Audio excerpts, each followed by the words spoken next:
Good evening and welcome. If you've been tuned into the election process in the United States and voting, you perhaps started watching at about 6 a.m. this morning. Well, it's going to be 6 p.m. soon. It's 5:40 right now, and I can tell you we are no closer to getting a result on the elections in the United States, the most anticipated elections in the world. Two factors, very important among many, that come to mind off the top: early voters and late voters, and their significance in this election, and the process of counting itself, which, unlike our system, which is incredibly fast with our electronic voting machines, is incredibly slow in the US. Add to that the bluster of Donald Trump, and to a certain extent Biden as well, with Trump saying, I am headed to court, I want the counting to stop now. So if all of that happens, if you thought you would have a result by this evening, chances are reduced or diminished that would be the case, certainly likely in the next couple of days. Joining us to look at the trends right now, in terms of polling and projections in the key swing states, which are going to determine what's taking place, and a lot of other fascinating detail. Pranoy Roy with us, IP Bajpai, Dorab Sopariwala, and Ambassador K.C. Singh, who's been watching very closely indeed. Ambassador K.C. Singh, let me come to you first. I mean, it just seems, given what Trump has said, that he is planning his battle in the US Supreme Court. And in a sense, critics of Trump would say that that's already been gamed. Now, that isn't to say that one can assume that the judges would be biased, but he would be confident about his position in the US Supreme Court, right? No, firstly, the consensus is he can't go directly to Supreme Court. As you know, the decisions have been taken by the states concerned because there's no central election authority in US. So the rules are made by the state authorities in each state. So he has to go to the local authorities. He has to go to the Supreme Court or higher court in Pennsylvania or Massachusetts or wherever. Now, if they give him a stay, although the word he used was voting has to be stopped, what he really meant is probably counting has to be stopped. Right. I don't see any court really interfering when all that is at stake is counting mail-in ballots. They can probably say, they can probably question the Pennsylvania rule that those ballots which are arriving the next 3 days would also be counted. Right. But those which have already arrived, I don't see any court really questioning it. And one positive thing is that Justice Barrett, who's gone to the Supreme Court now and has become supposedly 6-3 in favor of the conservatives, has been sitting out. She's not joined the bench on election-related cases. Let's see if she makes an exception now. And in any case, some of these, you're right, have already gone to Supreme Court, where the Supreme Court allowed that the signatures need not match fully, etc. A number of things had gone up to Supreme Court. So let's see what they do. But in the meanwhile, Wisconsin has flipped while this was happening. And Michigan, we have seen a sudden jump in favor of Biden of almost 60, 70,000 votes as the ballots came in. So the counting is going on. And let's see what the judicial intervention does. But at the very least, what Trump said when he came out at 2 a.m. was completely undermined the Constitution, which is to say that he has won and all counting must stop. And in the same breath, he said, in Arizona, the counting must go on. In the other 3, it must stop. Now, that's almost like, kids. Pick and choose which state you want voting to continue in. Exactly. Right. Okay. Pranoy, since you were last I just want to ask Ambassador Singh a question. And that is, I've just heard from some very senior people in America that they're worried about the Indian voting system and elections. They want to come and supervise us and make sure it's fair because their institutions are so solid. What would you say to them? In fact, there's the Harvard University had done an analysis after the last election in US. When we were questioning the voting machines. In India, we have never questioned the opposition. We have questioned the voting machines, that there is something wrong with them. Right. So there's a study of the Harvard University after the when your party 2016, loses. 2016 election, which said that actually in America, half of them are using the Indian type machines. And the other half are using somewhat different machine where you vote on paper, but the paper is scanned. So I don't know. I've always said, let them come and give us that other machine where you vote on paper and then the machine scans it. So a hard paper remains as a backup. We need to export our machines. Our machines are absolutely fine. We've done a lot of study on that. But more seriously, so. I just wanted to ask you, I don't know. I mean, as far as I can see, only voters, when they lose, they say the machine. When they win, it was fine.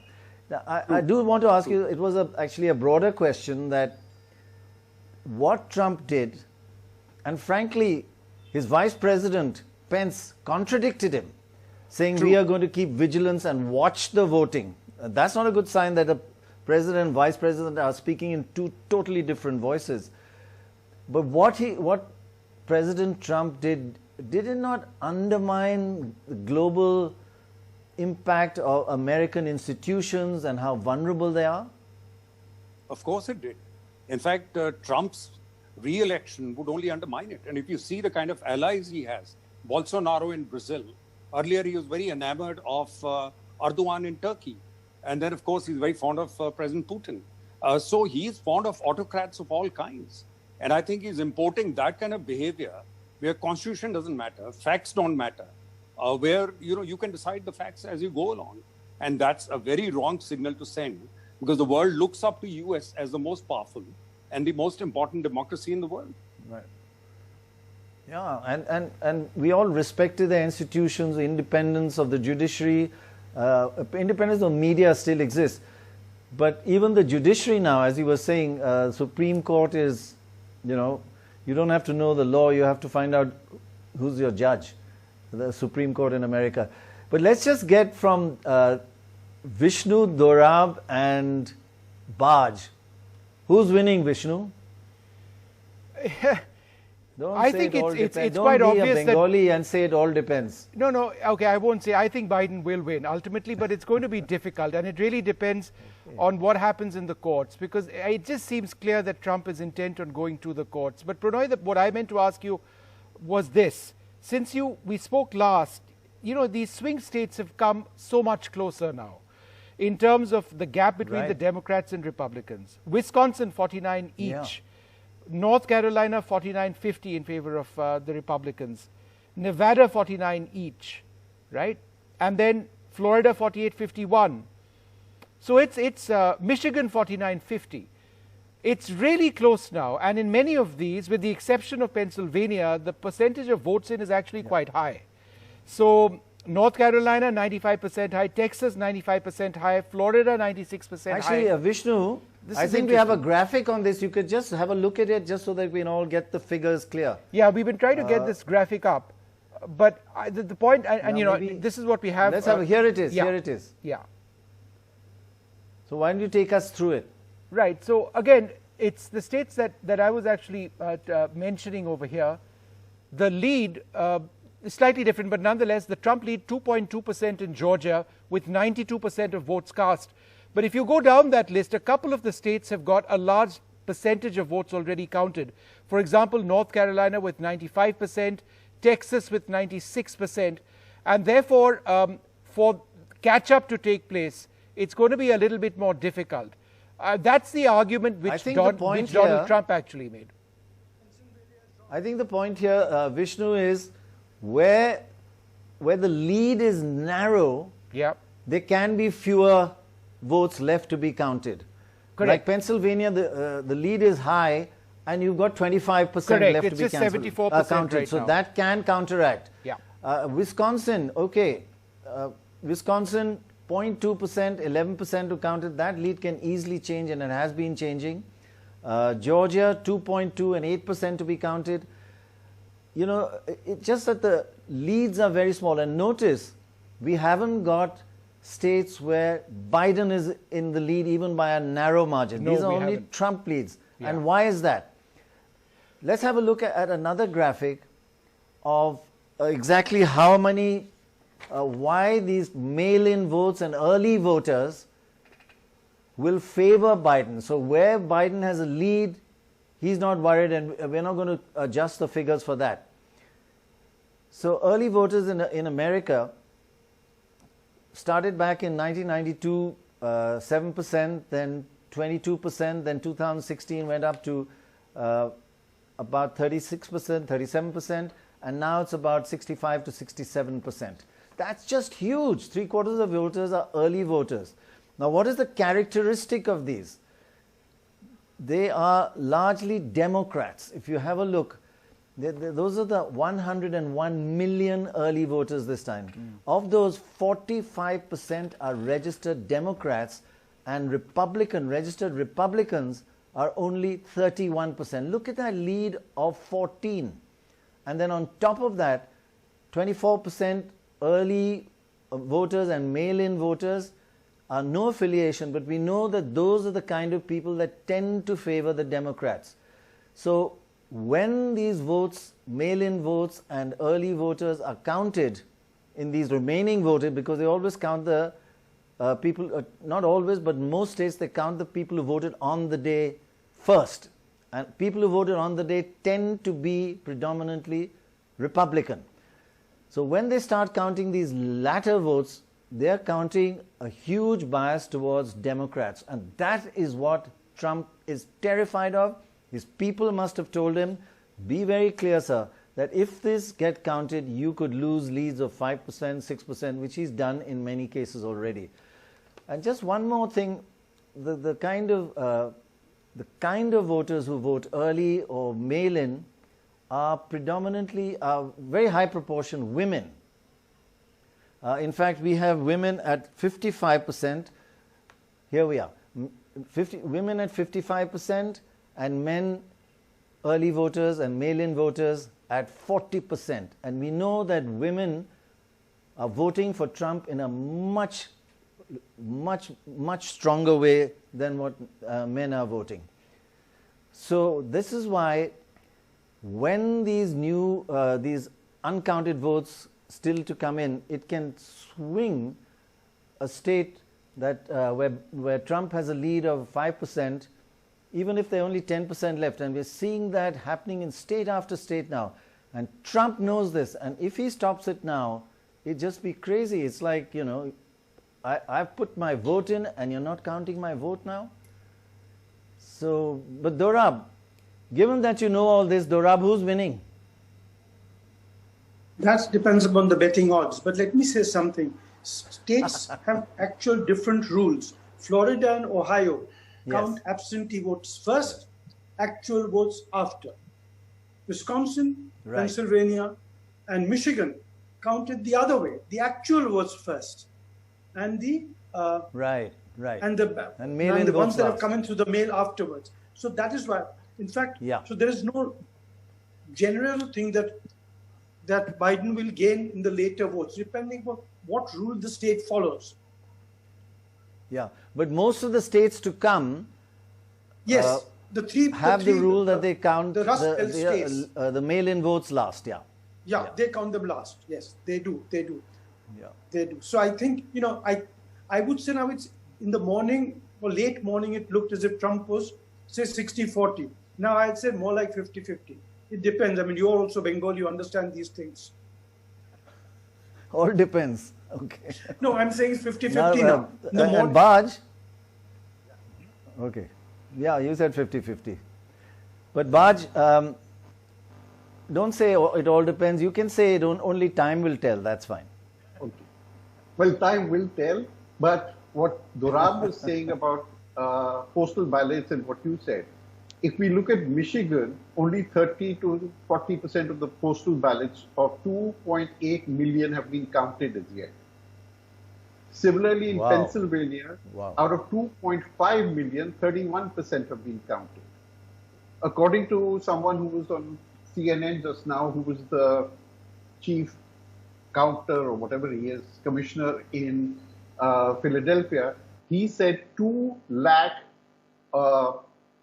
postal ballots have to be counted in Philadelphia and 178,000 in Pittsburgh. In both these places, I mean, in Philadelphia, the Democrats lead by 56% with only 53% of the votes counted. So if that trend continues, you can see how many votes would go to the Democrats. So there is a lot. Okay, just 1 second. I want to make a correction. When we showed the women's graphic, 55% of the mail-in voters, 55% are women, 40% are men. Women are voting much more for Biden, not for Trump. And men much more even, much less than women for Biden. So this one shows again why early voters, if they're being counted last, more Biden voters will be, there'll be a huge bias towards Biden voters. Sorry, Baj, carry on. No, so what I'm saying is, with a lead of 600,000 votes or whatever it is, there's a huge amount of voting still to come, 2.5 million in Pennsylvania. If that goes 70-30, which is what the registered voters are, Democrat and Republican, then there's a very good chance Biden could squeeze through. Unfortunately, they're saying that Pennsylvania will keep counting till Friday, and there, as I said about half an hour ago, there are already 3 cases being filed by Republicans in the state. Right. Baj, I'm interested, you use voting and counting interchangeably like Trump, exactly the same as Trump? I'm exactly like him. If you vote for me, I count it. If you don't vote for me, I don't count it. Ah, right. That's exactly his philosophy in life. Correct. So, Ambassador Singh, just one more question on, I know that you're in a rush. The impact of this going on and on and on in courts, is that, how do you foresee what's going to happen over the next 24 hours, 48 hours and a week ahead? Look, the best case scenario is CNN has called about 231 for Biden. He needs another 40. These 3 states, Philadelphia, Wisconsin, and Massachusetts, 46. And then you got Georgia in play. Now, we don't know. Georgia, of course, the governor's Republican. He stopped the count altogether. The quickest way for him is really to get Wisconsin and Massachusetts with Arizona and Nevada retained. And he probably comes within striking distance without Philadelphia. Philadelphia, I see a problem arising because they'll question the late arrival of the postal ballots, which is being allowed 3 days till afterwards, unless, even if that is struck, with the existing postal ballots, the gap is made up, which means the longer it takes, the more complicated it gets. So best is if in the next 24, 48 hours, Biden is able to get as close as he can to 270. Then we may find that even the judiciary will realize that, there's no point complicating it. It's headed towards a win. But if Pennsylvania becomes the final thing to determine which one wins it, then it's like 2000. You know what happened. It was just Florida. And the US Supreme Court got involved. And most legal experts have said Supreme Court had no locus standi in that matter. The Florida Supreme Court had determined the counting would go on. And the US Supreme Court intervened unilaterally, literally, and stopped that count and said, we will determine whether the count goes or not. Now, we don't know whether the current Supreme Court may act like the Supreme Court in 2000. Then, of course, it becomes... But I think the Florida case in 2000 was more to do with pregnant childs and the imperfect... But they still stopped the count. Mechanism for counting, yeah. That's not a problem here. It's just one man saying, stop it. So, Vishnu, I wanted to ask you, if this goes to court, under what grounds can any court say you can't count votes? I mean, is there any ground that you've heard in all your discussions with experts? Under it seems what very ground bizarre, can and I think any court say? Yeah. It seems absolutely bizarre, and I think the point which Ambassador Singh, bears, it's important to repeat it. That while there is this argument that the Supreme Court has been quote-unquote fixed on the basis of conservative judges who've been placed over there, and it's harsh to be saying that because they would ultimately be looking at the case from a legal standpoint. It is true that in different states that there is an expectation that if Trump wanted to actually take this to the courts, he would have to go to the states first before it goes up to the US Supreme Court. So at all levels, it would be assessed whether there is anything in the law in the United States which says, yes, absolutely, let's stop right now, nothing more, and everything else that comes later needs to be discarded. It's something which has come up in the US court system earlier on, and it has been decided, and it depends on state to state, because it's come up a couple of times that, you know, some states have 1 day, some states have 3 days after today, by which time they need to actually accept everything that's come in. So for that to be thrown away would mean setting a precedent. Now, who sets that precedent? A local court? In America, that can happen. Would it happen? It flies in the face of reason. But then there's also the Supreme Court, and it seems that he's intent on going up to the Supreme Court. Right. In Pennsylvania, they are keeping the votes that are coming after today in a separate box and counting them separately, just in case the Supreme Court decides that those votes cannot be counted. Right. But of course, to be clear, those votes may have been, the voting process would have been taken before election day, but the postal service, overloaded, whatever, delivered it after election day. But the actual vote took place before, right? It has to be stamped. It should have been stamped on. It has to be stamped with the date, yeah. Yeah. Yeah, it's just the receipt which is in question. One last question the to date Ambassador of receipt. Singh. Yeah. Sorry, go ahead. Yeah. No, it's just the date of receipt, Pranoy. That's the key part. It has to be stamped before today in the United States. When it's received is the issue over here. So it's not as if people are voting after the election. Just so that we're clear, perhaps I hadn't phrased it clearly enough. They have voted. It's when it gets received in mail. You know, that depends which state, how many more days they want. Yeah. They may have voted 4 or 5 days earlier, Yes. but it took 4 or 5 days to get. Yeah. One last question to Ambassador Singh before you go. A lot of people are saying that President Trump, if he loses and is no longer president, he could face a lot of law cases against him. And he's really worried about that because, I mean, there are an n number of problems, and I won't even go into how murky some of them are. And that he's worried. In fact, he said, if I lose, I'll leave the country. He might have been joking, but there is a terrible downside to him losing, right? That is true because he never disclosed his income tax statements. New York Times has carried some of them. Very clearly, he has used all kinds of sharp practices. He has said himself, I don't like to pay taxes. He's only paid over the last few years a few $1,000s worth of taxes. He's had variable valuations of his properties. One valuation for taxation, another valuation for borrowing money from the banks. So, you know, there are all kinds of various laws which would have been contravened. And the district attorney for the Southern District in New York is already investigating. His son has been summoned. They've summoned the papers from the lawyer. They went all the way to Supreme Court. Supreme Court did not stop it. They said if the district, you have to give those papers to district attorney. You can only deny giving them to the US Congress, but to the district attorney, you have to give those papers. So there are many things which are there, which so in that sense, Ambassador Singh, sorry to interrupt. In that sense, what you're just saying, just want you to elaborate. Do you feel, do you feel a certain confidence that American institutions can resist the pressure of the president, presidential office, and the politicians? Are the institutions strong enough? Because this is a big test. They will get tested. For instance, the chief of the army, the top general, refused to send the army down.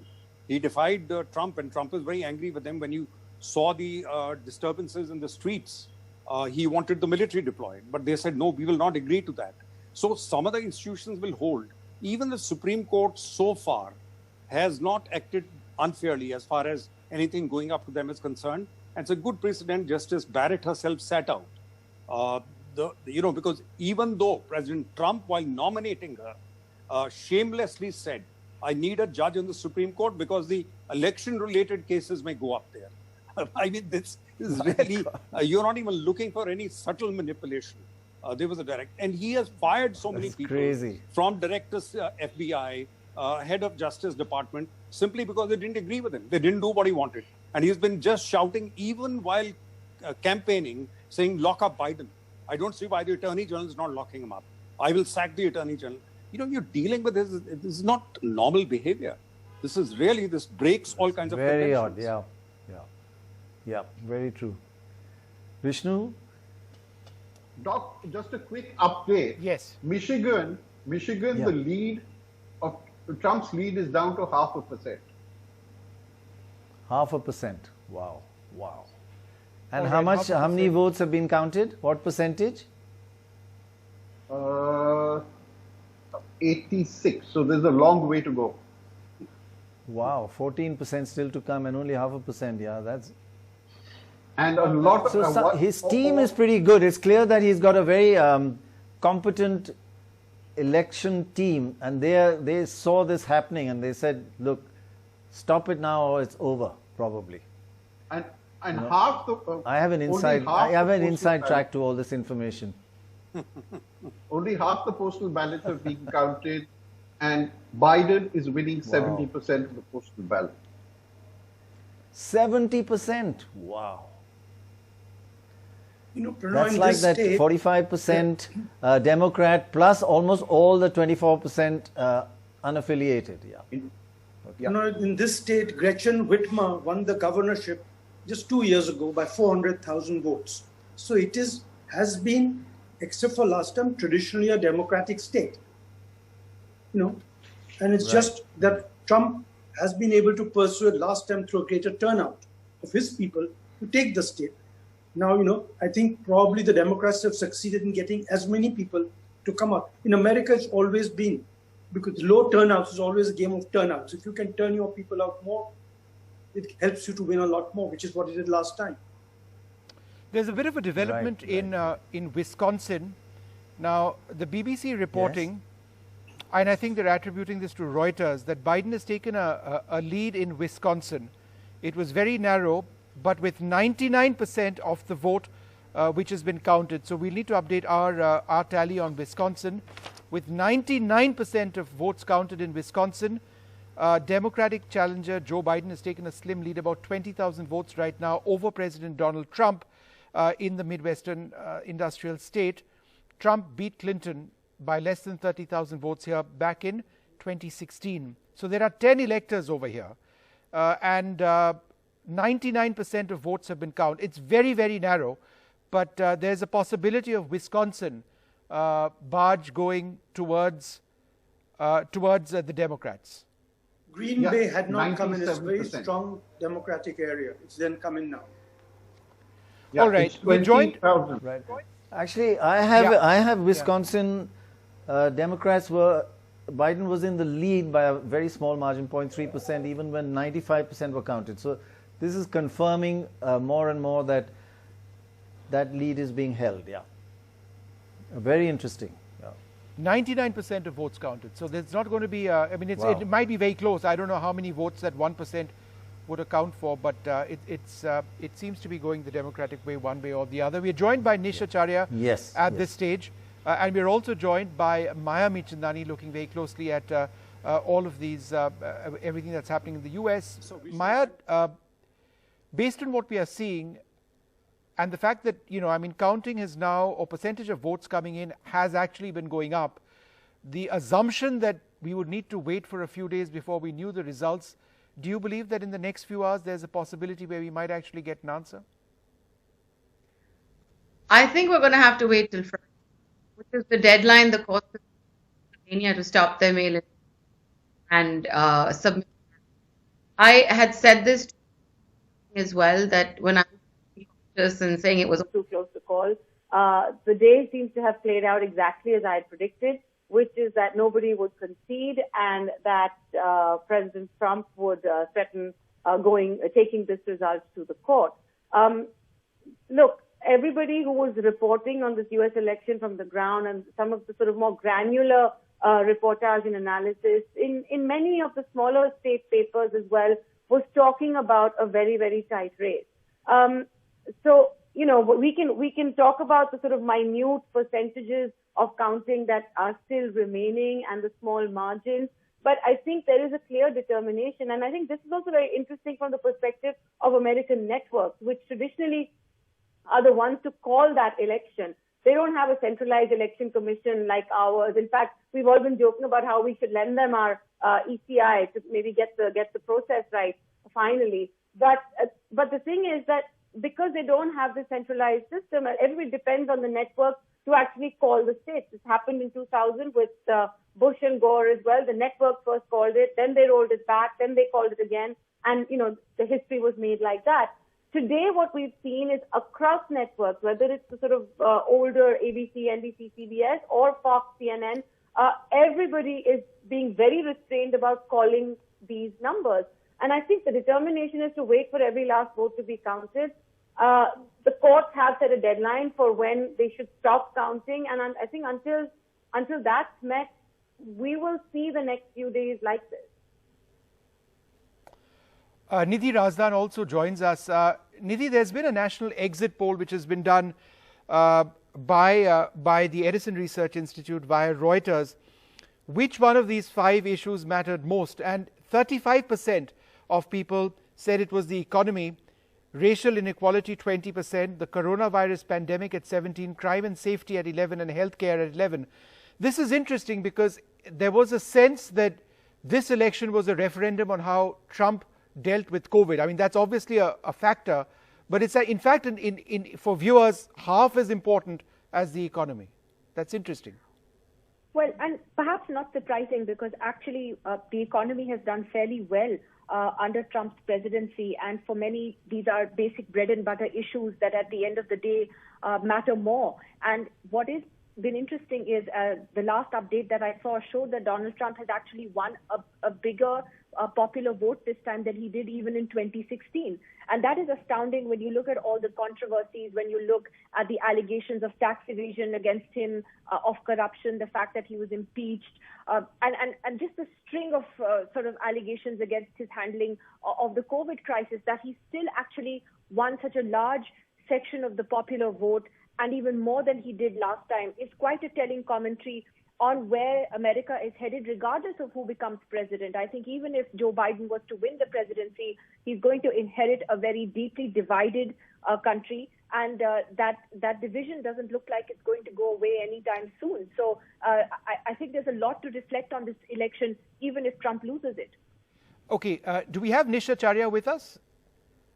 Yes, I'm here. Right, great. This national exit poll, it's thrown up something which is a big surprise over here.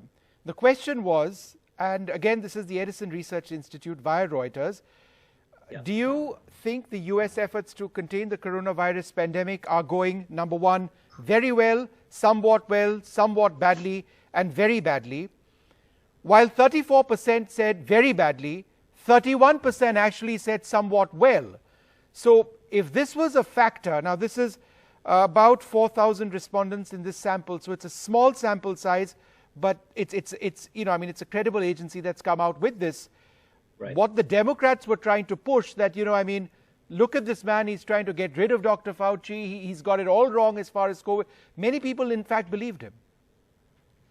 Yes, in fact, it speaks to a challenge in America, which is that there is a large segment of the population, a minority segment, but a large segment that believes that America can do no wrong, and that American policy is always superior to anyone else in the world. And so this large majority looks at coronavirus and says, well, we're doing better than, if we did nothing, or we definitely are doing better than Europe or India or China.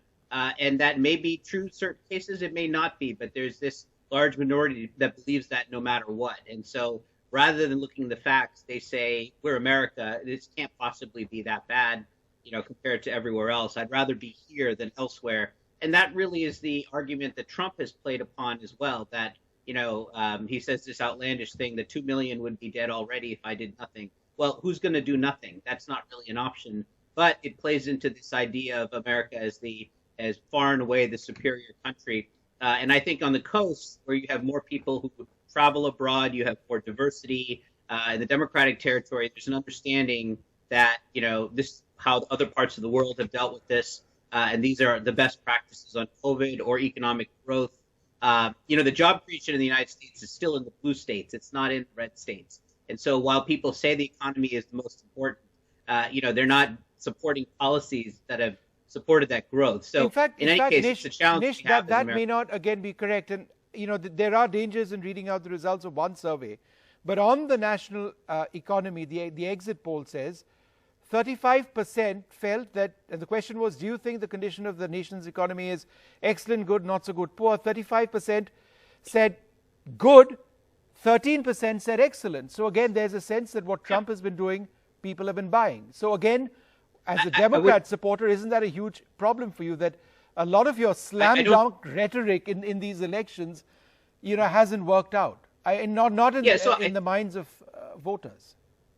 I think that's a fair point to say that the rhetoric may not have worked out, that maybe some of the policies were too leftward leaning. I think that's a good postmortem for the Democratic Party to do. But I think if you're in New York, California, and Massachusetts, you do think the economy is very strong. And so that portion of the population might say, yes, the economy is in good shape or excellent shape. They still may be in blue states. I mean, the data is there. The job growth in the United States since 1990 has been in the East Coast and the West Coast. And so, there is a correlation between the two. But as you said, I mean, the argument has not matched that. So, Donald Trump has continued the case of America first, America the best. And as of now, that's working. I think we'll still see how the states play out. But, there is something to be said about what policies actually reach a greater number of Americans.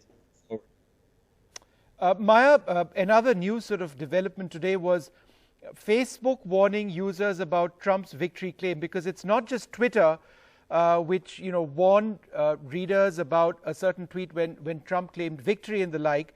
This is what Facebook said, and I'm going to quote it. Once President Trump began making premature claims of victory, we started running top-of-feed notifications on Facebook and Instagram so that everyone knows votes are still being counted and the winner has not been projected. So perhaps accepting the fact that what Trump has been saying has been perhaps more outlandish than we've seen, and that's saying a lot. Well, I think, this has been a controversy in the U.S. now for some time. Twitter had made a decision some time ago, and I think in Google as well, to sort of tag tweets by the president or stories about the president that were potentially carrying misinformation or even deliberate disinformation. And it was a decision Facebook had refused to kind of be a part of. I think today's announcement, on the heels of such a contested sort of campaign and election result as we wait for the final declaration, is an important one. But it's also, a part of a learning, because at the end of the day, we're seeing the president come out and say things about stealing the election. And, we've had news anchors in America repeatedly make the claim that, that President Trump is basically telling people a lie. There is no evidence of stealing. There is no evidence of postal ballot fraud. None of this is based in any evidence. And this is being repeated over and over again. So, if Facebook has made that statement today and is going to tag posts that are, somehow reporting material like this as false or misleading, I think it's not a bad decision at all, because we have a situation where there is an entire electorate that's obviously bought into the fact that the election is being stolen, or that, Biden is going to turn America into a socialist country. That was the big threat of the Trump campaign as well, that, Biden is going to bring sort of far left economics into the American political space. Right. So, I think it stems from that. But also what's interesting is that, look, we've seen the importance and the impact of social media in election campaigns in America. We saw it with the Cambridge Analytica scandal of 2016, where political parties were sort of micro-targeting voters based on their online behavior. And there are lessons to be learned from that. But again, we've seen the impact of social media in this election. Right. We've seen some platforms sort of decide to tag. Okay, Maya, I'm just interrupting you now. Come a little late to that part. We'll keep talking about this in a bit. But there's this really interesting detail which is coming in. Pranoy, you want to take us through what the bookies have been saying? Now, they've been changing their minds more than the pollsters. There's some really breaking news here, Vishnu. We've been following the bookies for the last year, and they're going up and down all over the place. But I've never seen so many changes such major changes happening in such a short span of time. These are what the betting odds are. What are the chances of each candidate becoming a president? What's the percentage chance of winning? The bookies' betting odds. So let's look at yesterday. It was more than 9 hours ago. This is about 24 hours ago. Biden was 60%. 6 hours ago, this morning, afternoon, Biden fell to 35%. And now it is 77% chance for Biden. And for Trump, yesterday he was completely the underdog at 40%. In the morning, the bookies put him up to 65%. That's when everybody thought, the counting is going fine. Then now they've suddenly realized that, my gosh, this is not an ordinary election. This is an election in which 67% of the votes are mail-in or early votes. And now Trump is down to 23%. So the betting odds at the moment, 77-23. That's the most Biden has had and the least Trump has had for many, many months. It's amazing, amazing. But of course, Dorab doesn't believe in betting, never bets. No, but it's amazing if you compare this Prannoy with cricket matches and what the bookies have money to where say. its mouth is. And I think as they see more and more evidence of the fact that late votes that haven't been counted happen to be not actual ballots, but postal ballots. I mean, these are smart guys like you. How much have you bet? You're calling me a bookie now? Yeah, okay. No, you're betting. You're not a bookie, you're a better. With William Hill. Okay. The smart guys are the bookies. Yeah. Dumb guys bet. Yeah. Sorry, if I can ask you, Nidhi, now that is amazing. I of course, betting odds are not as reliable as pollsters like Dorab, but as Dorab said, they put their money where their mouth is, people who bet. And this could change, of course, but it is a huge change in the mood from in the morning being 65% Trump in the lead, and now he's 23%. So I had started this segment asking everybody who's winning. Only the bookies would answer. Nobody else would answer. So who's winning now, Nidhi? And why? If I had to put my money and whether it's good for India and whether it's good for the world. If I had to stick my neck out at this point, I would agree with what the bookies are betting on. If you just looked at, I was just looking at various American networks and how they're making the projections that they are, and they're being very, very careful, Prannoy, and they're stressing on the point that many of the areas which are still to be counted in states where even Trump, in the battleground states where Trump has a slight lead, are areas either which are traditionally vote Democrat, or it's basically the mail-in ballots that have to be counted, which are expected to lean more towards the Democrats as well. So it seems that the Biden campaign has an edge at this point, but it's amazing what a seesaw this election has been and how close it's been. I think at the end of the day, as I was saying to Vishnu earlier, this is a very deeply divided country. I think it's astounding that Trump has got a bigger popular mandate despite all the controversies and all the criticisms that have come his way all these years. And I think that says something about America and American democracy. Right. All right. Prannoy, just to take up a little bit on what you asked Nidhi, and she didn't get around to answering it. What difference does this make for India? And I think this is important because a lot of people over here would wonder what it does. In fact, it doesn't make very much of a difference. The state of the relationship between India and the United States now is the strongest it's ever been. And just on the basis of what we've seen in the last couple of weeks and the agreements which we've signed, and I've tracked this over, 10, 12 years, we've signed all of the foundational agreements that they wanted. We are very much a bulwark against China. That's exactly what the US wanted. Yesterday, the largest naval war games with the US, Australia, Japan, and us, that started as well.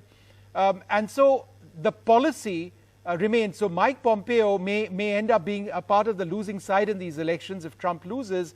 but in fact that policy will continue, and that says a lot about America and their Vishnu, foreign policy. Can I just ask you a couple of questions on that? You're right, maybe on the defense side, and we'll be continue to increasingly buy weapons from America. But what about the agreement with Iran that Trump just cancelled? That could be reinstated. We may get money from Iran. Could be reinstated if Biden comes in. Biden will probably get back into the Paris Treaty on climate change, which means all the pressure that Trump was putting on India, saying that you guys are doing that, why should we correct our environment when you are filthy? That could go, it's a lot of pressure there. Then the tariffs. I think Trump has been very, very tough on India, saying you've got high tariffs, we'll have high tariffs too, not realizing that we're a developing country and they have all the resources, the largest resources in the world. Sure. And finally on human rights. You know, the Democrats have been talking about Kashmir and all these other issues which Trump is just not interested in human rights in any other country, not even his own actually. I mean, maybe there are other issues. Maybe Nidhi would like to talk about them, and Maya. Maya, you want to take that? Or Nidhi, go ahead. Pretty much summed it up. In terms of what the important issues are in the India-US relationship.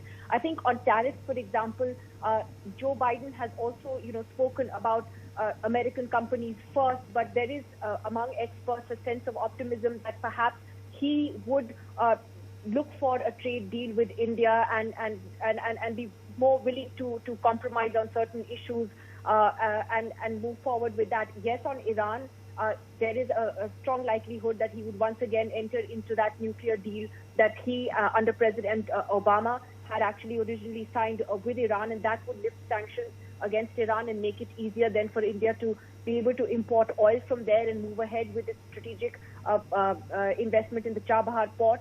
Then there is also the issue of human rights, as you said. Look, Vishnu's right. The US-India relationship is fundamentally quite strong, and it has been under various administrations, Democrat or Republican. But yes, on human rights issues, on religious tolerance, on these matters, the Democrats generally do tend to speak more on them more vocally. President Obama did it the first time he had come to India. He made that speech in Sirifort where he was talking about India's religious plurality, the respect for all religions, etc. So that was seen as a sort of parting shot by him before he left at that time. And therefore, the Democrats may certainly raise those issues more forcefully with India, unlike President Trump, who was here in India just a few months ago in the middle of the riots that were taking place in Delhi. He was asked about them. He didn't wade into that debate. He didn't, criticize the CAA, the Citizenship Amendment Act, and all of that. So he stayed away from that, although his State Department had been consistently critical of India on its actions in Jammu and Kashmir, on the CAA and the NRC. So the State Department has been consistent and pretty critical of India, even under the Trump administration, but Trump himself not so much, though he repeatedly talked about mediation. And the other issue where there may not be much difference between Trump and Biden, to be honest, is going to be Afghanistan, because Biden had supported Trump's call for the withdrawal of troops from Afghanistan. And that is something that will continue to remain a concern for India, given the kind of spiraling violence that we've seen there. And that has increased, putting a huge question mark on the peace deal there. All right, we need to take a short break at this stage. We'll come back. Maya, we'll just come back to you in a moment. Maya, we'll just come back to you in a moment. Okay, we need to take a quick break at this stage. We're running very badly as far as our breaks are concerned. We'll come back to you, Maya, in just a minute.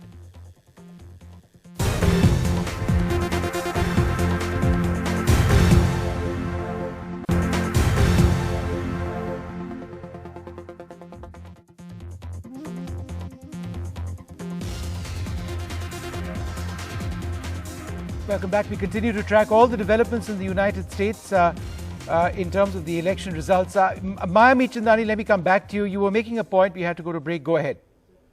Yeah, I just wanted to actually say, Vishnu, that, when we talk about foreign policy and continuity, I think all the points that he raised was valid. But there is one X factor, and I think a lot of diplomats are sort of wondering which way this will go, because at the end of the day, irrespective of what happens in the State Department and the White House have often found themselves speaking in two different voices. And a lot of that comes down to the impetuousness of Donald Trump's personality.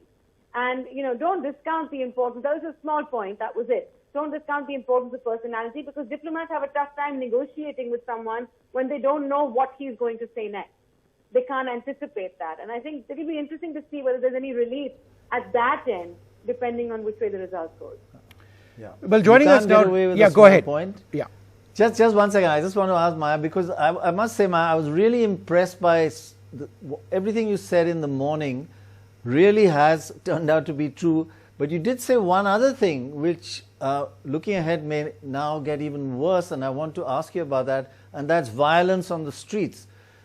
If Trump doesn't make it, as the bookies are suggesting, but the bookies could change in 5 minutes, but either side don't make it in such a tight race, is that another forecast of yours that is going to be worse than you even thought it would be, violence on the streets? Well, I certainly hope that's a forecast that won't sort of come true, but reports that I've been in touch with people on the phone from coast to coast and a large part of the Midwest as well in the United States. There are reports coming in of sort of just supporters of President Trump who've been gathering in large numbers. There were some incidents when they were, yesterday at least in New York City, where they were blocking access points into and out of the city on the New Jersey side and the upstate side, things like that. So there is a lot of provocation. There's anger on the street. There's provocation. A few months ago, I don't know if you remember, we saw images in Louisville, Kentucky, where you had white militias on the street, armed to the teeth. I mean, remember that, the right to own guns, the Second Amendment in the United States is a really sort of core tenet of Republican politics as well, the freedom to have that right and to own guns. And that's led to all kinds of gun violence in the United States. So if I can own a gun, I'm angry enough to use it, people are doing it. And these militias are arming. There is concern about the way they are provoking, whether they're, black communities or Hispanic communities. We saw Black Lives Matter become unruly, violent protests. We've seen images yesterday as well of stores in New York, Washington, D.C., big cities, all boarded up. These are not signs for a healthy democracy. Yeah. And I think even if Joe Biden scrapes through with a squeaky lead, what we are seeing is a very, very fractured America. And that's, Trump has not lost. He cannot, nobody can say that he's lost this election if he loses the Electoral College by 2 or 3 seats. The fact is, this is not a mandate against Trump necessarily then. And I think there's, there is concern about the kind of violence it will evoke. And I keep talking about the fact that, one kind of violence feeds another. So if you have right-wing violence, there will be a backlash somewhere. We don't know where it will come from. It's worrying. It's extremely worrying. I have one major other question follow-up.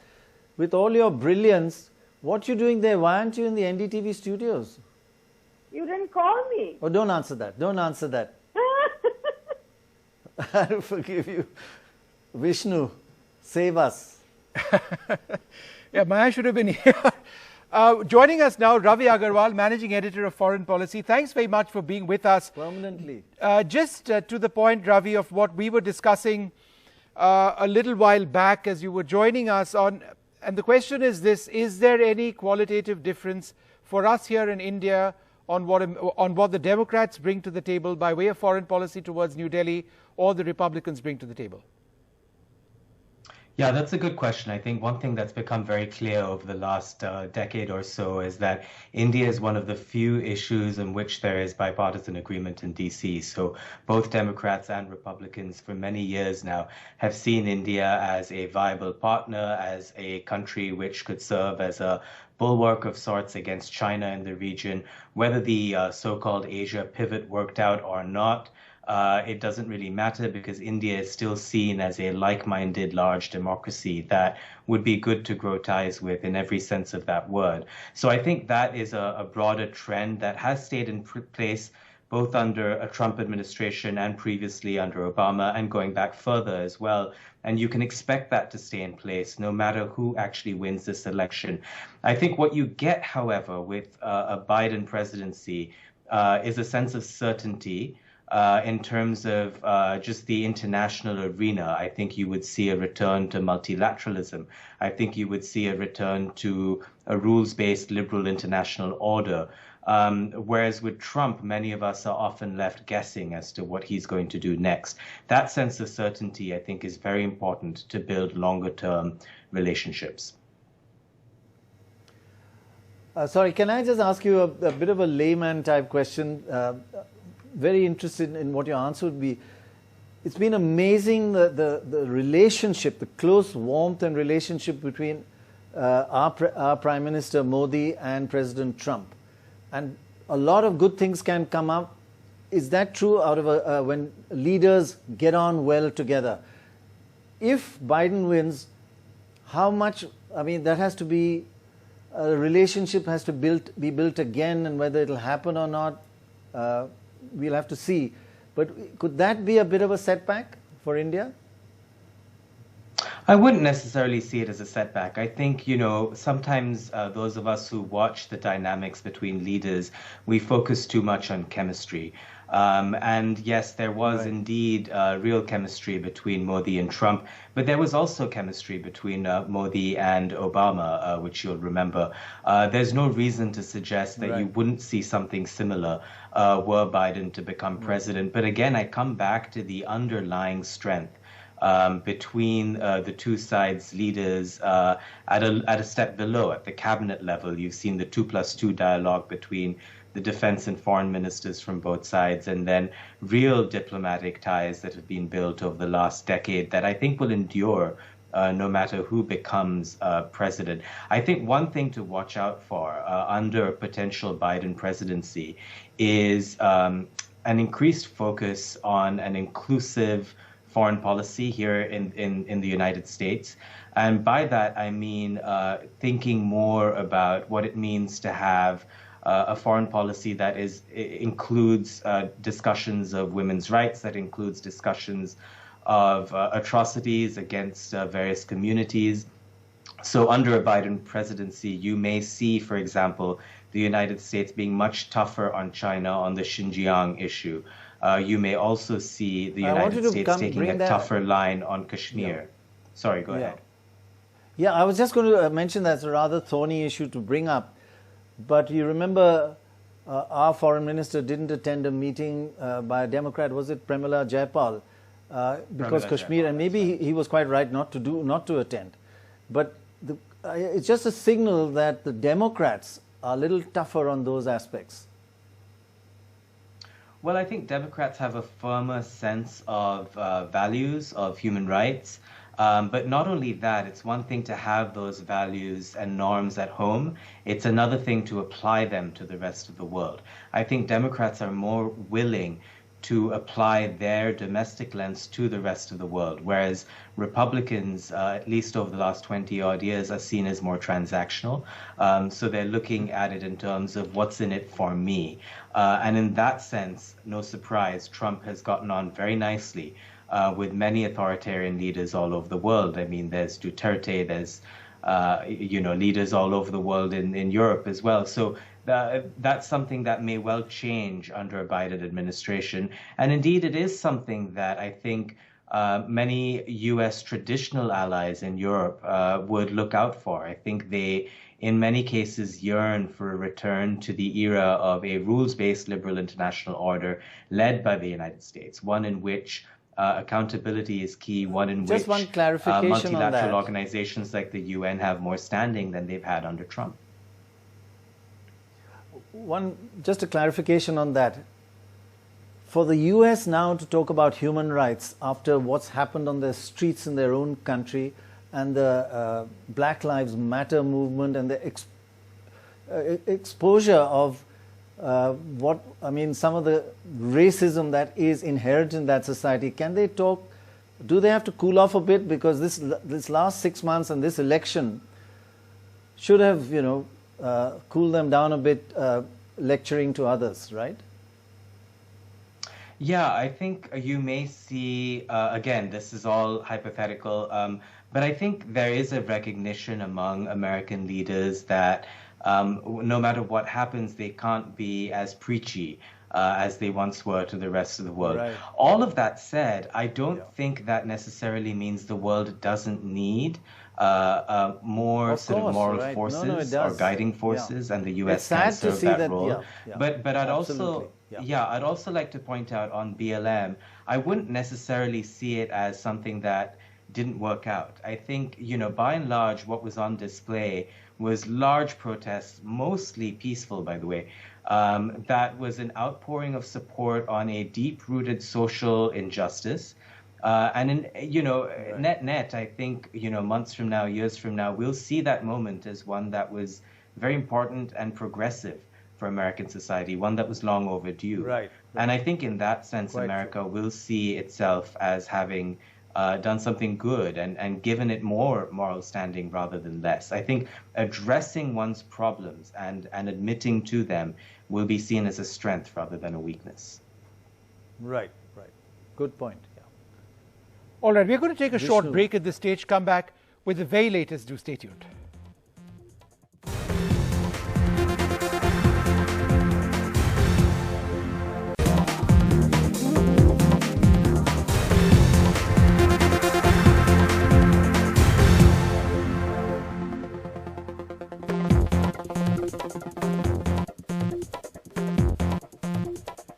Welcome back. In case you've just tuned in, we are no closer to knowing who's going to be the next president of the United States, but I think we are edging closer to getting a broad idea of where things stand. At the moment, it is going to be close. We can say that it is going to be close, but it does appear that Biden appears to have an edge at this stage. But there are lots of issues which may crop up, and I think a lot of them have to do with whether or not Donald Trump goes to court, as he says he'll do. Now, Pranoy, I've actually got a little bit more information on the road to Trump potentially going to court. Now, earlier when he spoke, he spoke about going to the Supreme Court.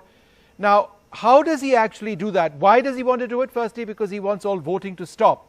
Why? Because he wants to hold on to early election leads in the key states. But he will not be able to go there immediately. One clarification there. Yeah.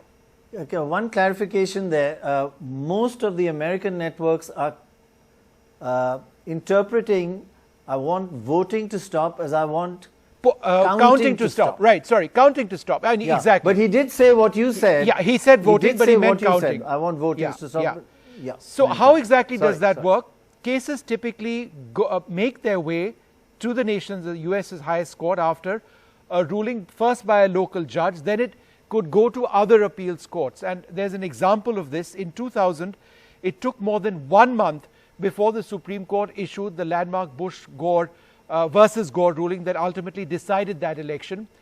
Now, Ben Ginsberg, who advised Bush in 2000, has said, and he said this on CNN, and this is his quote, "I don't know how, to a large extent, he'd be able to justify a law to just bypass the state procedures and disenfranchise people who legally cast their ballots." In other words, it's going to be very, common sense says, it can't happen. Why should it happen, right? You can't disenfranchise people. But in a sense, that's exactly what he suggested. Pranoy. Right. You know, and one thing which did impress me about the 2000 whole case was that, okay, the Supreme Court made a judgment, Al Gore lost the election, and he didn't create a fuss. No. He just said, okay, I've lost it, I'll move on. And I mean, it's a huge thing that happened for him. He was prevented from becoming president of the United States, but he took it. Will Trump take it like that? If he loses, is he just going to say, okay, fine, I lost? Hasn't he already said that he isn't moving out of the White House sometime back? He's probably got a lease to the White House, you know, signing on for another couple of years. So if that's the case, then he's not going. And so it's not going to be pretty one way or the other. I just hope that either side is gracious in defeat. Just ask Dorab, he's very good at all these. Right. Sorry. How do you see this unfolding, this legal aspect and the impact on the whole judicial system and on the electoral system and on the people? It's a huge, huge next step that's going to happen, right? How is it going to unfold, do you think? You know, you're talking at the moment about whether you accept a decision or not, and you mentioned Al Gore. Before that, 1960, Richard Nixon lost, who hadn't a great reputation afterwards, lost to Kennedy in Illinois. And everybody knew that Mayor Daley had fixed it. Yet he decided not to challenge the vote because he wanted the constitutional process not to be disturbed. Also, I want to talk about one point you made a couple of times about the JCPOA, the Iran Pact, which Trump nixed. That pact was not ratified by the Senate. That was not ratified. Mitch McConnell would not ratify. So it wasn't a treaty. So he could walk out. Just the way the climate thing is not a treaty. But if the Democrats... But you know, the reason why he walked out wasn't as technical as that. The reason he walked out is because Obama did it. Had it been a treaty, had it been a treaty, you couldn't walk out. It wasn't a treaty. But he could have stayed on, like the rest of the world has stayed on. He could have stayed on, but because Obama did it, he went out. Yeah. But I'm saying that he could do it. Yes. That he could do it because it wasn't a treaty. Because once the Senate, treaties have to be approved by the Senate. Then you can't. The president has no rule. It's the Senate that decides on approving treaties with foreign powers. Yeah. But I think it's. By the way, going back to elections, Georgia is getting fairly. All the states are now beginning to lean towards the betting market.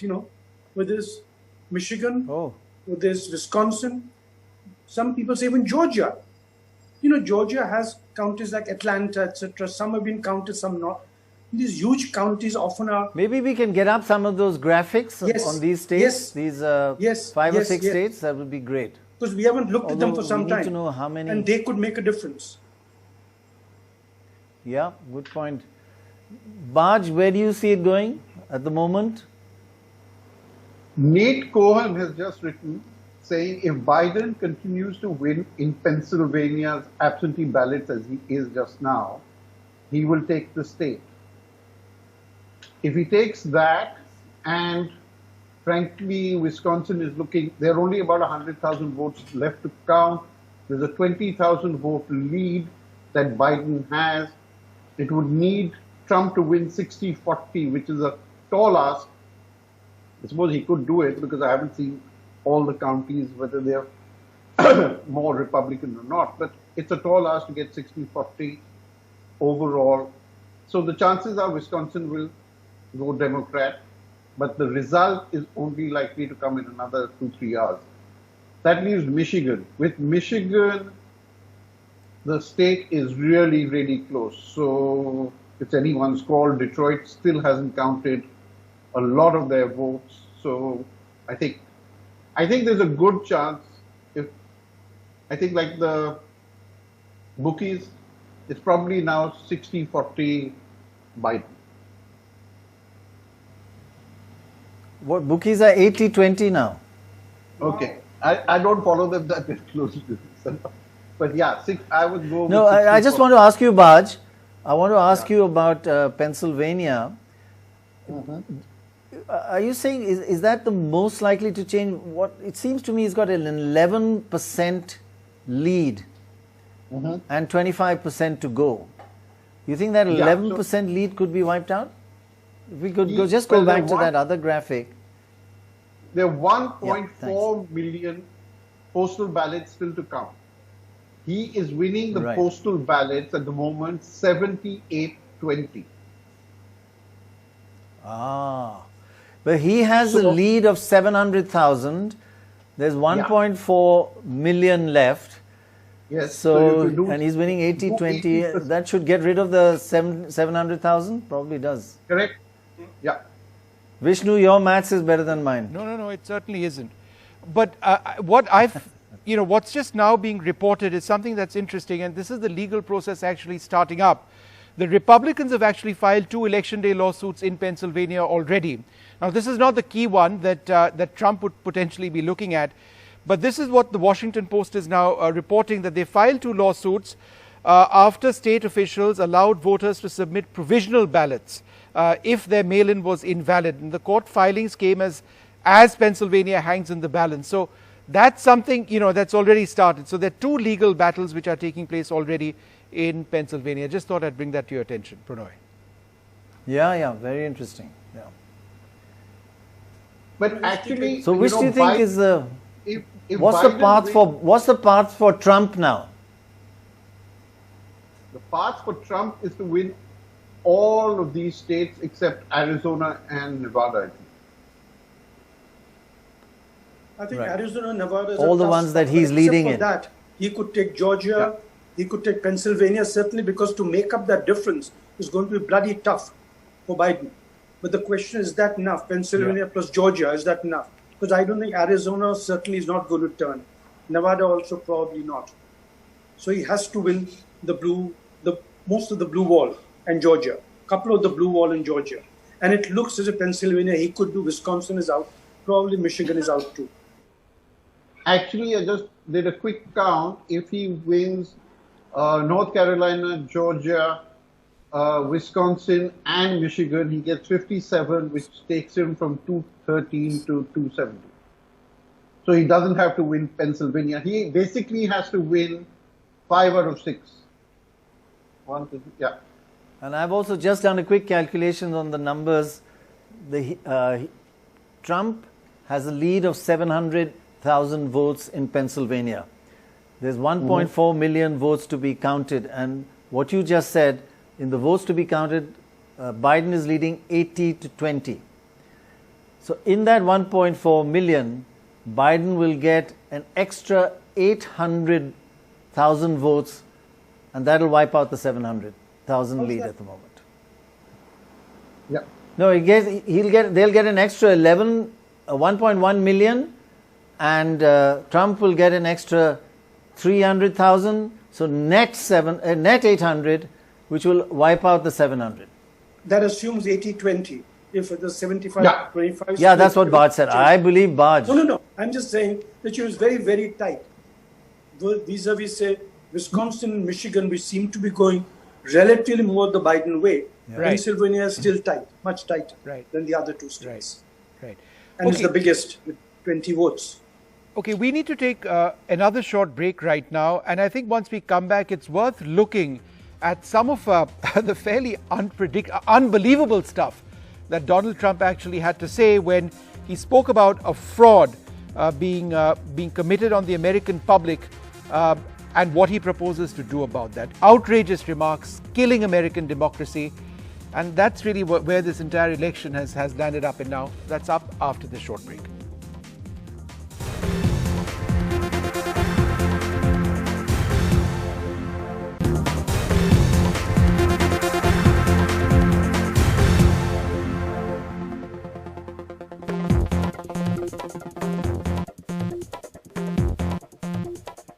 Welcome back. In case you've just tuned in, we are no closer to knowing who's going to be the next president of the United States, but I think we are edging closer to getting a broad idea of where things stand. At the moment, it is going to be close. We can say that it is going to be close, but it does appear that Biden appears to have an edge at this stage. But there are lots of issues which may crop up, and I think a lot of them have to do with whether or not Donald Trump goes to court, as he says he'll do. Now, Pranoy, I've actually got a little bit more information on the road to Trump potentially going to court. Now, earlier when he spoke, he spoke about going to the Supreme Court.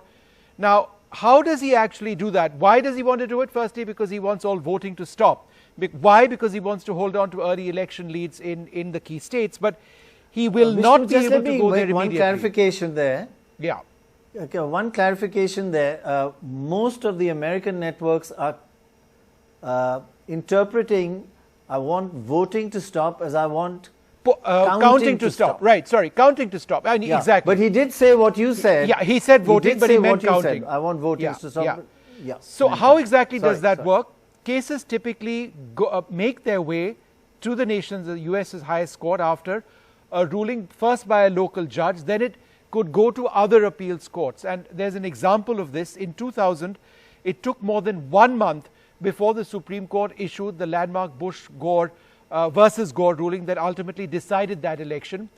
Now, Ben Ginsberg, who advised Bush in 2000, has said, and he said this on CNN, and this is his quote, "I don't know how, to a large extent, he'd be able to justify a law to just bypass the state procedures and disenfranchise people who legally cast their ballots." In other words, it's going to be common sense says, it can't happen.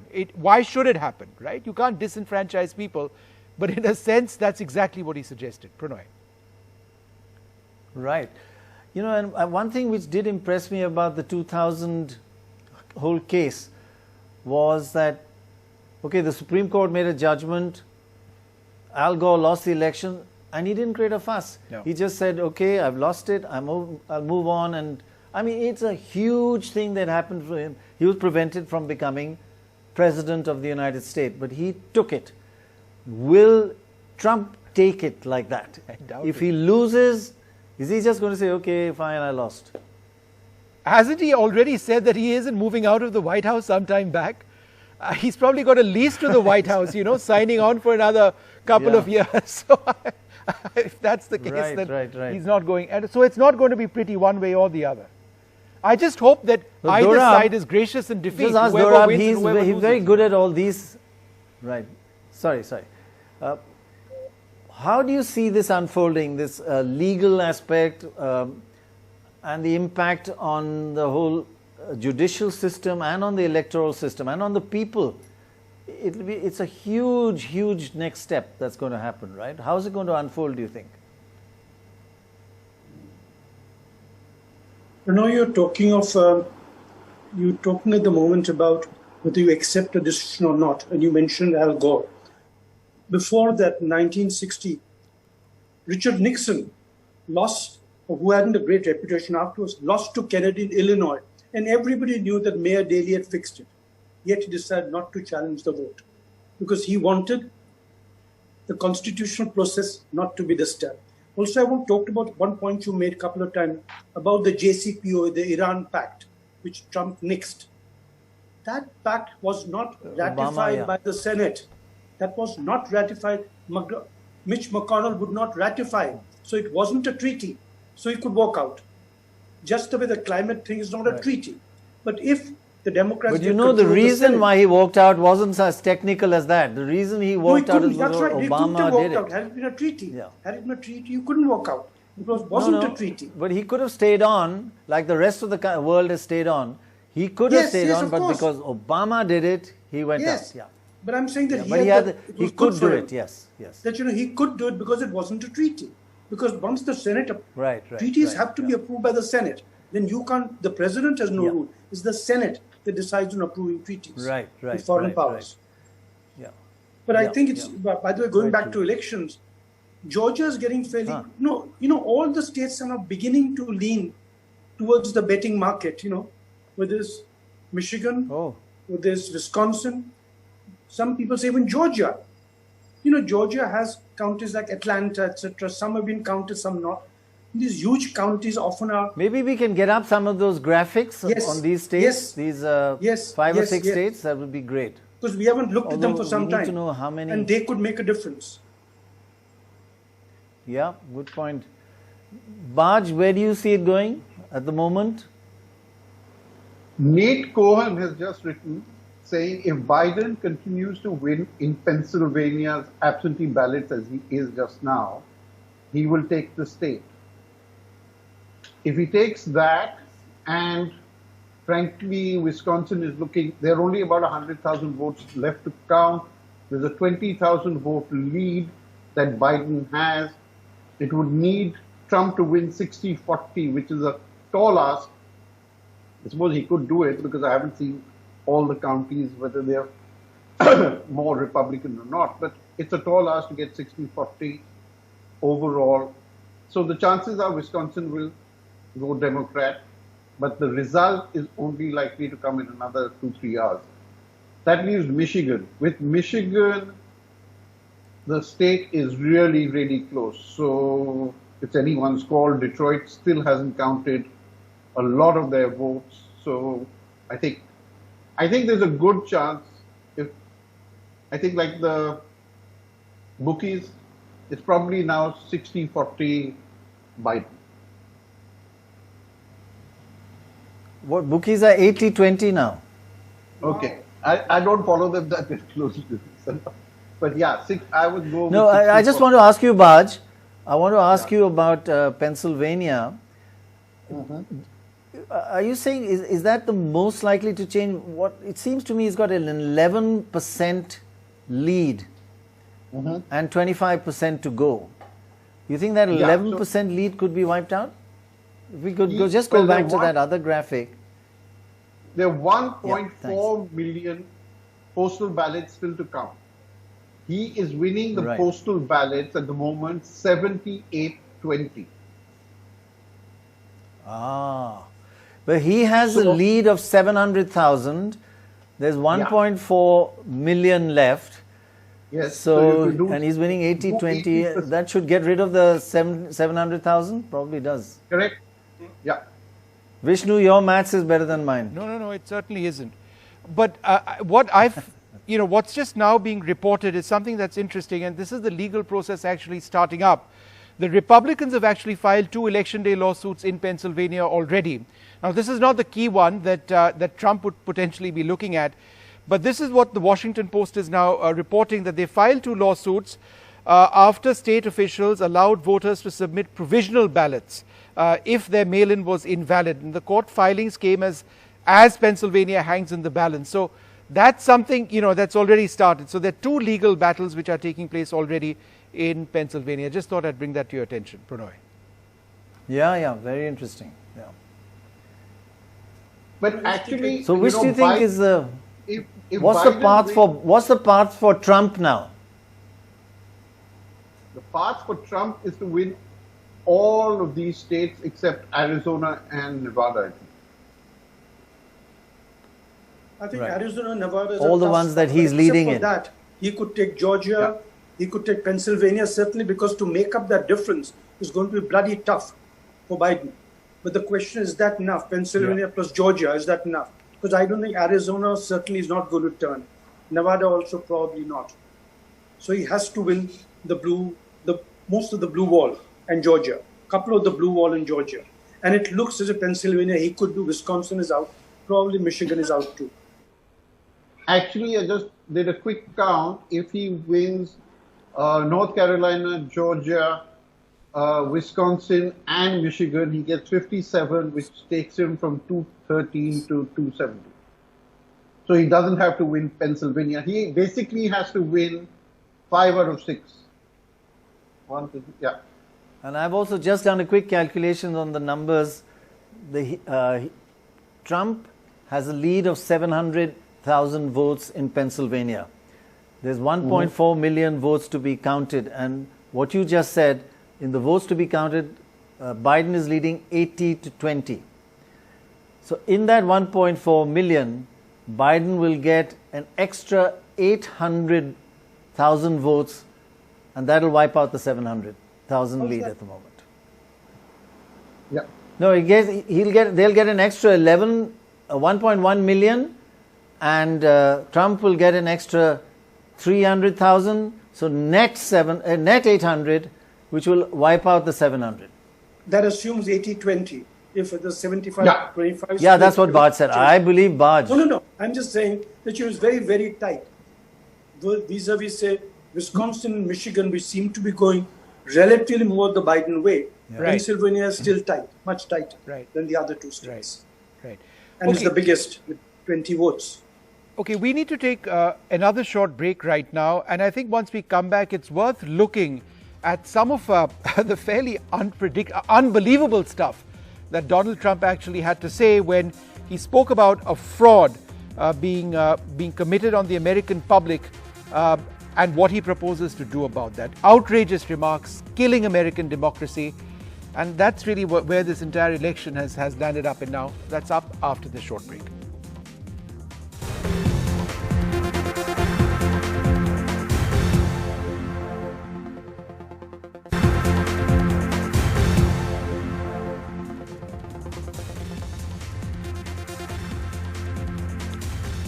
Welcome back. Before we carry on any further, let's just bring you a couple of images of protests in the United States. This has been a bit of a concern after, with the election going the way it is. These images from Seattle, from Miami and Washington, D.C. Seattle on your left, Washington and Miami on your right. A lot of protests taking place. Fortunately, there have not been too many reports of violence. Remember, in the last couple of days, there have been some fairly bizarre and frightening trends in the United States with a large increase in arms purchases taking place in several places, shops being boarded up, windows being boarded up, with a real worry about violence because of uncertainty in the election process. And there is enough of that uncertainty now. One only hopes that police forces which are deployed in large numbers can actually keep the peace and that sanity prevails all around. Well, joining us now, Nirupama Rao Menon, the former Foreign Secretary of India. Thanks, ma'am, very much for being with us. Do you see this as a process that's going to end soon? I mean, will we have an answer soon, or do you think this is going to go down that route of 2000 where, you know, the process of going to the Supreme Court lasted several weeks? Well, I don't know how all this is going to culminate and whether it will go all the way to the Supreme Court, but it looks like this is going to be a very close race, quite a cliffhanger. And perhaps the pollsters who had predicted an outright Biden victory, their predictions were a bit out of place. I don't believe you are seeing that outcome. There has certainly, everybody called this a referendum on Mr. Trump, and it's really, the election has been all about him. And we cannot in any way, I believe, downplay or misjudge the extent of ground level support there is for him. And this election is really, you know, what are the basic problems that face America today? It's not just a fight between Democrats and Republicans. It's about, you know, the unknown American, the American that was left out of all the progress and prosperity that globalization was supposed to bring. There are grievances, there are issues to be addressed there, and somehow Mr. Trump came on the scene 4 years ago with promises to make to this electorate, and they don't seem to be all that displeased with his performance. So I would say that whatever the outcome will be, it's difficult to judge whether it'll be a Biden victory or whether Mr. Trump will be reelected. But the basic issues don't go away as a result of this election. No, I just wanted to, thanks very much for joining us. I wanted to ask you, you are perhaps the most experienced and perceptive observer of the United States. So what you're seeing now and culminating in President Trump's speech at 2:33 in the morning, are you astounded, horrified, or quite frankly you expected it? No, I'm not astounded or horrified in the business that I've been in. So you expected it. That's worst. No, I didn't expect it, but you know, when you see somebody like Mr. Trump, and you know, I was just recalling an interview that Maggie Haberman, who used to work for the New York Post, and the New York Post continues to be the paper that Mr. Trump picks up first thing in the morning. It's his favorite paper. And, you know, you must understand the kind of environment that Mr. Trump has come from. Never mind that he's been president for 4 years. Things haven't really changed. He was a real estate developer. That style hasn't gone away. There's an elemental roughness about how he deals with people and issues. He enjoys having his fiefdom. He keeps a bat under his desk. But, you know, there is something about Trump, perhaps we do not draw the right conclusions also about him, because he's somebody, even if he keeps a bat under his desk, he's conflict averse. He does not like interpersonal conflict. He never closes the door entirely on anyone. But every relationship is transactional, even with his own children. I think nothing is unconditional. So you have a deeply controlling person here. But you know, the rural white voter, the person who hasn't been to college, the person who lives in the Rust Belt in those dead towns, they feel he's got a message for them with his anti-immigrant policy, his anti-Muslim policies. He speaks the way people talk in those regions. And he's been marinated, I think, in that kind of politics. And that's not going to go away. I don't think even if there is a Biden victory, you will see a change in that. There will be a change. If there there's will a not Biden be victory. a change. There will not be a change. There will not be a change as far as these basic grievances, the sense of loss that a lot of people feel. Right. But in the kind of leadership style, a huge change. The leadership style will change. Mr. Biden is an old style democratic politician, but to what extent he will be held hostage to the so-called progressive left in the Democratic Party, we'll have to see. And now that the Senate is not going to be with the Democrats, I don't know. I hope if when he comes to power, that will rein in some of the radicalism of the left in the Democratic Party, because they'll have to work to build consensus. Ma'am, but they won't be able to pack the Supreme Court and balance it. Sorry, they will not be able to pack the Supreme Court. No, I just wanted to know, does it surprise you, ma'am, that there's been this exit poll which has been done. It's a BBC is reporting this, and it's a credible exit poll. It's done by Edison via Reuters. And on all of the key parameters where people felt that Trump would be doing badly, apparently people in this exit poll felt that he's done very well. For example, on the economy, 35% felt that he's done well, 13% felt that he'd done excellent. Hello? Yes, 34% felt that he'd handled coronavirus very poorly, but 31% said that he handled it somewhat well, and 17% said very well. So, it just goes to show that a lot of Trump's bluster has, a real relevance in the minds of so many across America. Absolutely, Vishnu. I think it resonates a great deal, and that's something perhaps the liberal, the college educated, the people who live in the suburbs, perhaps they're missing out on them. Now, take the pandemic and his handling of the situation.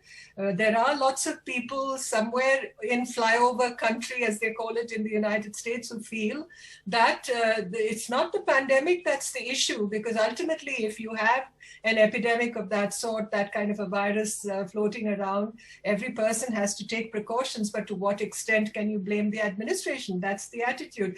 They are looking at the economy, so it's the economy versus the pandemic, the issues concerning the economy, issues concerning jobs, issues concerning taking away a little prosperity from China and bringing it back to the United States. The jobs that he's created in the oil economy, for instance. These things matter. The attitude he's taken on immigration, on his xenophobia.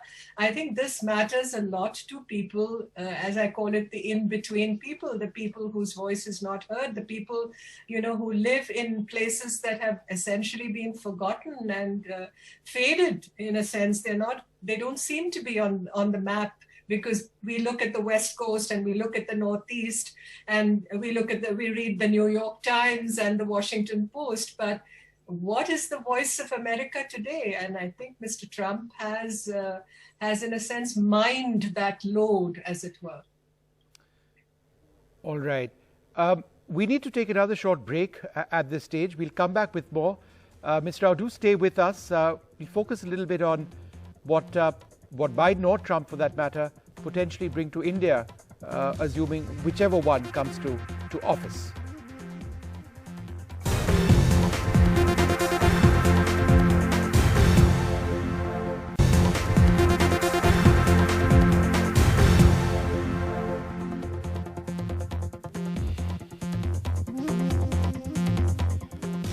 Welcome back.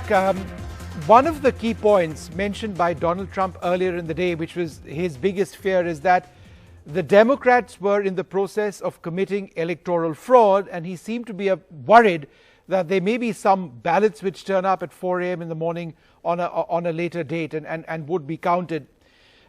So a couple of news agencies have actually done a fact check on this. In the US, Reality Check, they actually decided to explore this further. Have there been or has there been a history of electoral fraud in the United States? Now, there have been isolated cases, but the numbers are extremely low. And there's a quote from the head of the Federal Electoral Commission, Ellen Weintraub, who said there's simply no basis for the conspiracy theory that voting by mail causes fraud. And here's a number which should be quite interesting. The rate of voting fraud overall in the United States is less than 0.0009% according to a 2017 study by the Brennan Center for Justice. So how Trump picks that up, one doesn't know. Joining us now, Marty Subramaniam. He's been tracking the elections as closely as all of us here have been. You know, this entire belief that there is electoral fraud in the work, it just isn't based on anything, because yes, Trump has raised examples of how mistakes have been made, but that's not electoral fraud. There were instances when people's names and addresses didn't match. The ballots sent to them were wrong, but those were corrected, right, in several states, in 2 or 3 states. So fraud taking place, there doesn't seem to be anything substantial on that at all.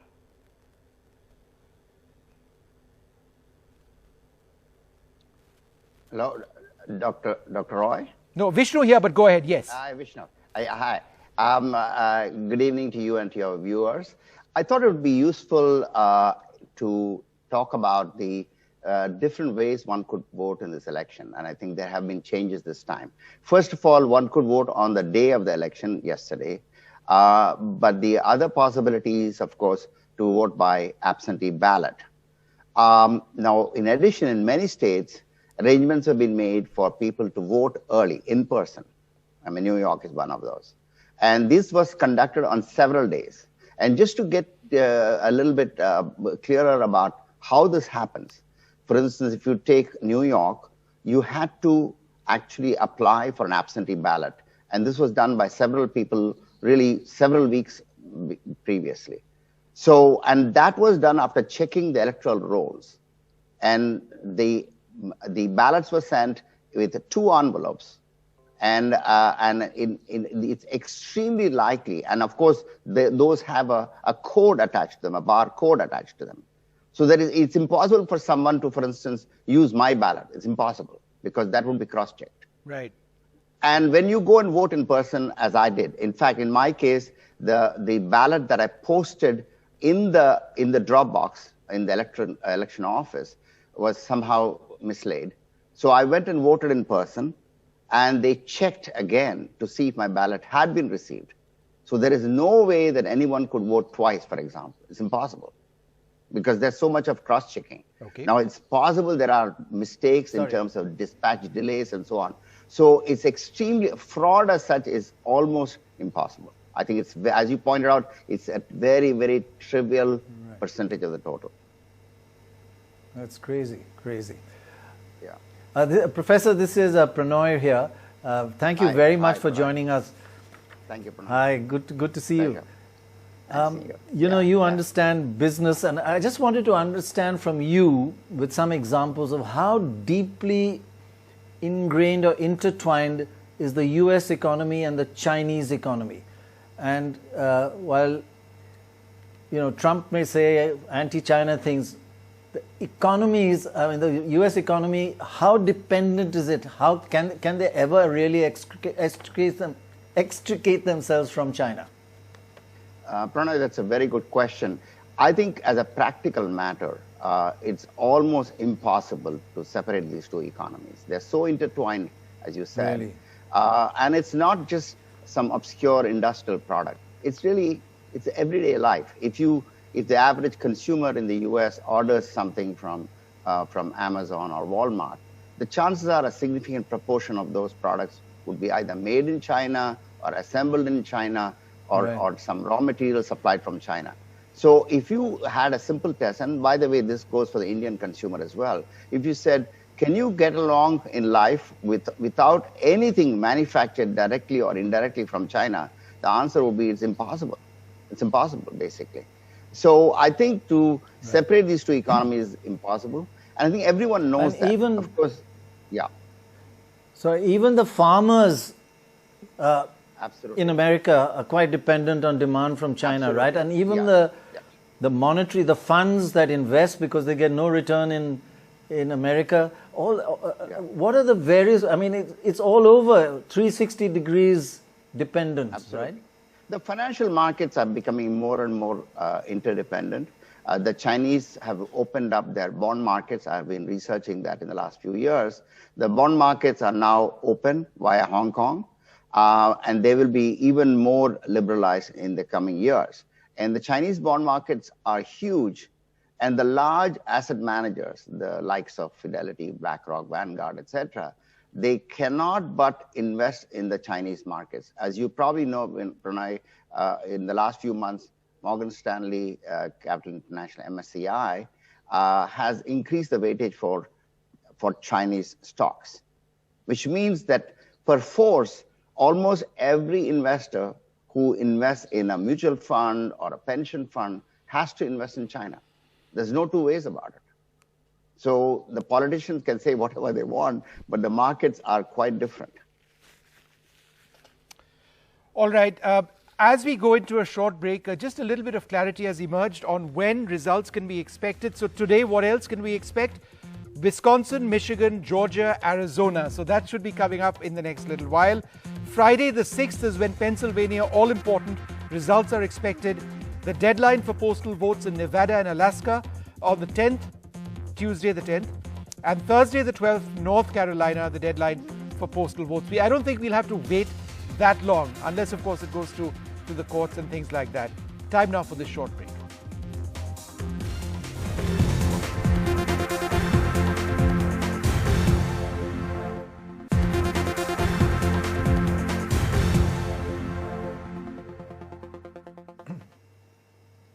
Welcome back. I'm not absolutely clear whether we're getting closer to an answer or further and further away as it gets into courts battles which initiated by President Trump. But we are very, very lucky and thankful to have Meenakshi Ahmed with us. Thank you for coming back again. Lovely to have you. You were excellent yesterday. We got great feedback. Thank you, Meenakshi. And before even asking you a question, let me congratulate you on your book, A Matter of Trust, from India and the US, from Truman to Trump. I've read bits of it. It's outstanding. And it's due to come out on the December 15th or something, right? Yes. You worked hard for once in your life.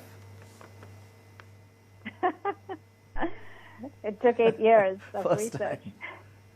time. 8 years, yeah. So just based on all that research, tell us what this election is telling us about America. What can we learn? Well, if I may quote something that James Carville said, he was Clinton's campaign manager. He said this is probably the most significant election since 1864, which is, of course, we go back to Lincoln, when the country was so divided about slavery. I think it tells us that what the nation is doing is it's searching for an identity. There are two political scientists who did a study, Matthew McWilliams and Larry Bartels, and they discovered that surprisingly 15% of Americans would be willing to give up, would be willing to accept a certain amount of authoritarianism if it meant preserving their form of America. And another 23% would be willing to give up something just a little below that, a little bit less than authoritarianism, to preserve their idea of America. Now that amounts to a fairly significant number. So that tells you something. And what was their idea of America? Yes, their idea of, a culturally white-dominated, the America that they knew.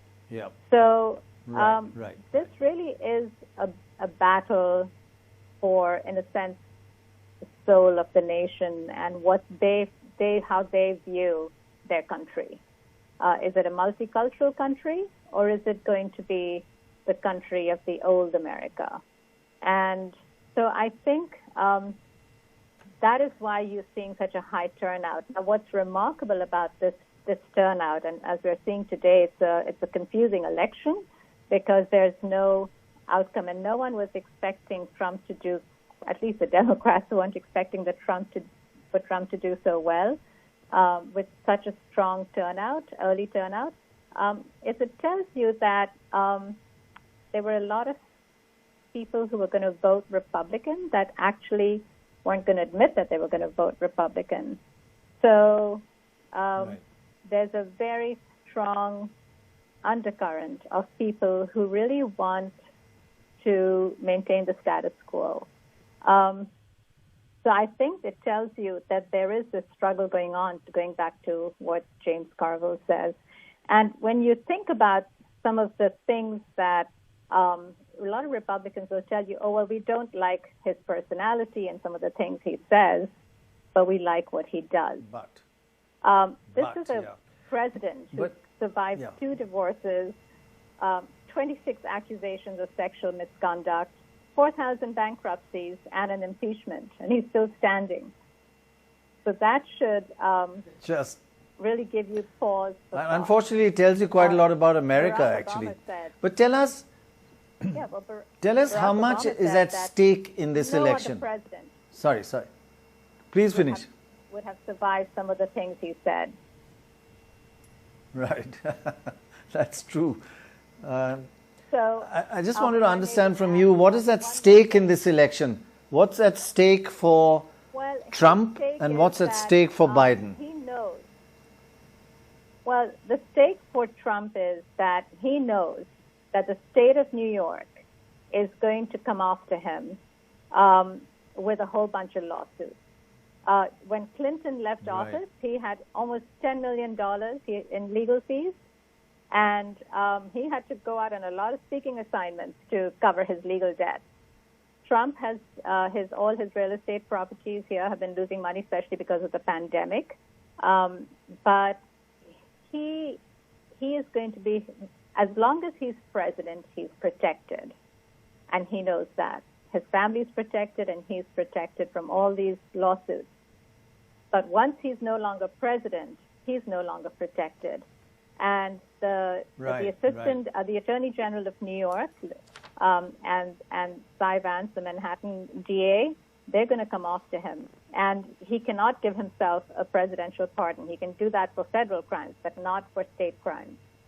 So, and then there's this big IRS a lot at stake, thing hanging over his head.